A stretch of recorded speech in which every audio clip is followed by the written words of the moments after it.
अस्सलाम वालेकुम दोस्तों। उम्मीद करती हूँ आप सब खैरियत होंगी। मैं कहानी का दूसरा हिस्सा लेकर के हाजिर हुई हूँ। कहानी का पहला हिस्सा था जंगल का बादशाह और इंसान।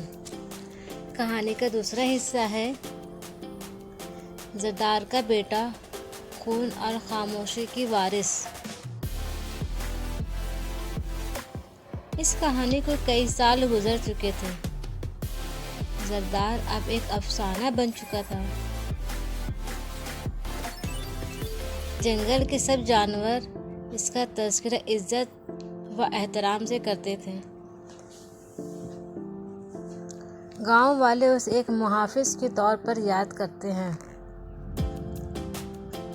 विक्रांत ने शिकार छोड़ दिया था और जंगल के करीब एक छोटी सी झोपड़ी में रहता था, जहाँ पे उसने जरदार का मुजस्समा बना रखा था। वो रोज जरदार की याद में उसकी मुजस्समे पे फूल चढ़ाता और आंखें बंदकर घंटों बैठा रहता। लेकिन वो नहीं जानता था कि जंगल की किसी खामोश गहराई में जरदार का एक बेटा पल रहा था, जिसका नाम आंगन था। आंगन की परवरिश जरदार की मौत के बाद एक बूढ़ी शेरनी ने की, जो जरदार की साथी थी, और वो अपने बेटे को इंसानों से दूर रखना चाहती थी। इंसान झूठे हैं, वो दोस्ती के नाम पे खून बहाते हैं। जरदार ने भी उन पर भरोसा करके मारा गया। ये सारी बातें वो आंगन के दिलो दिमाग में बसाती चली गई। आंगन जवान हो गया। वो जरदार जितना ताकतवर ना सही, मगर ज़हीन और खामोश था। उसकी आंखों में बस एक ही सवाल रहता था, क्या वाकई इंसान दुश्मन है या कुछ कहानी छापी गई हैं। एक दिन आंगन ने अपनी बात की यादगार देखी। एक पत्थर पर शेर की मूर्ति, जिसके नीचे कुछ फूल रखे थे और एक शख्स बैठा हुआ था। वो और कोई नहीं, विक्रांत था। आंगन की आंखों में गुस्सा था। वो जोर से दहाड़ा, मगर विक्रांत अपनी जगह से ना हिला। उसने आंखें खोली, शेर को देखा और फिर धीरे से कहा, तू तो जरदार का बेटा है ना?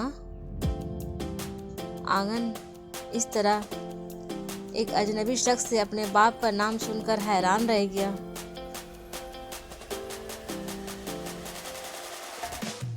तू मेरे बाप को जानता है? आंगन ने उसे सवाल किया। विक्रांत ने जवाब में सर हिला दिया। ना सिर्फ जानता हूँ, बल्कि तुम्हारा बाप मेरा सबसे अच्छा और गहरा दोस्त था। आंगन को उसकी बात पर यकीन ना आया। वो वापस चला गया, मगर दिल में एक हलचल, एक बेचैनी से पैदा हो चुकी थी। अगले कई दिनों तक वो छुप कर विक्रांत को देखता रहा। वो उसे दरख्तों को पानी देते, जख्मी जानवरों का इलाज करते और छोटे बच्चों को कहानियां सुनाते देखता था।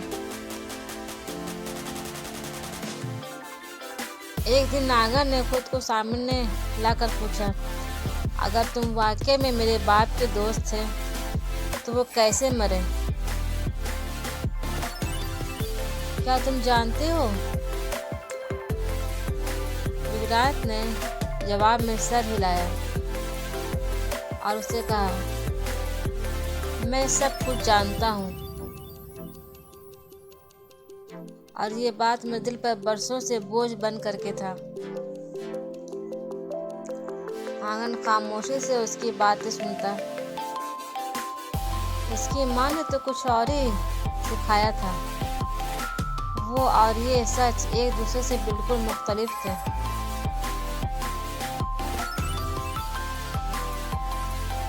उसी दौरान जंगल में कुछ नए शिकारी आ गए। जदीद पत्थरों, डिजाइनों और जानवरों के साथ उनका मकसद था जरदार के बेटे को पकड़कर शहर के सर्कस में बेच देना। आंगन को खबर लगी तो वो अपनी माँ के पास चला गया, मगर वो काफ़ी बीमार और बूढ़ी हो चुकी थी। उसने आखिरी बार कहा, अगर इंसान वाकई बदल गए हैं तो साबित करो, खून से नहीं अमन से। शिकारियों ने गांव और जंगल के दरमियान जाल बिछा दिए। वो आंगन का इंतज़ार कर रहे थे, मगर इस रात आंगन तन्हा ना आया। वो विक्रांत के साथ आया, जो अपनी छाती पर सफ़ेद कपड़ा बांधे, हाथ में मिसाल लिए आंगन के आगे आगे चल रहा था। जब शिकारियों ने गोली चलाई तो विक्रांत उनके सामने खड़ा हो गया और बोला, ये शेर नहीं, दुश्मन नहीं है, ये उस जरदार का बेटा है जो इंसानों की जान बचाते बचाते मर चुका। शिकारी रुक गए। कुछ ने हथियार नीचे कर दिए, मगर एक ने गोली चला दी। वो गोली विक्रांत को लग गई। आंगन ने गरज कर हमला किया, मगर विक्रांत ने कमज़ोर आवाज़ में कहा, नहीं बेटा, वो रास्ता इख्तियार मत करना जो तुम्हारे बाप ने नहीं चुना था। आंगन रुक गया।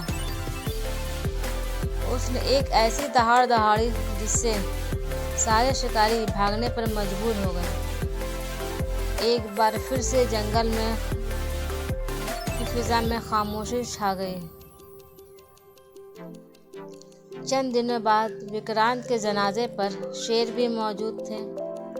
आंगन ने इंसानों के साथ बैठकर सर झुकाया। वो पहली बार कहा, मेरा बाप जंगल का बादशाह नहीं था, वो दिलों का भी बादशाह था। मैं उसका वारिस हूँ, अमन का वारिस हूँ। ये कहानी हमें सिखाती है, दुश्मनी विरासत में नहीं मिल सकती, मगर अमन एक इंतखाब होता है। जरदार का बेटा आंगन वो पुल बना जिसने इंसान और जंगल के दरमियान सदियों पुरानी दीवार तोड़ दी। उम्मीद करती हूँ कि आपको मेरी ये कहानी ज़रूर पसंद आई होगी। अगर आपको मेरी कहानी पसंद आए तो इन्हें लाइक और सब्सक्राइब ज़रूर करें। इंशाअल्लाह मैं नई कहानी के साथ आपकी खिदमत में फिर से हाजिर होंगी। तब तक के लिए अल्लाह हाफिज़।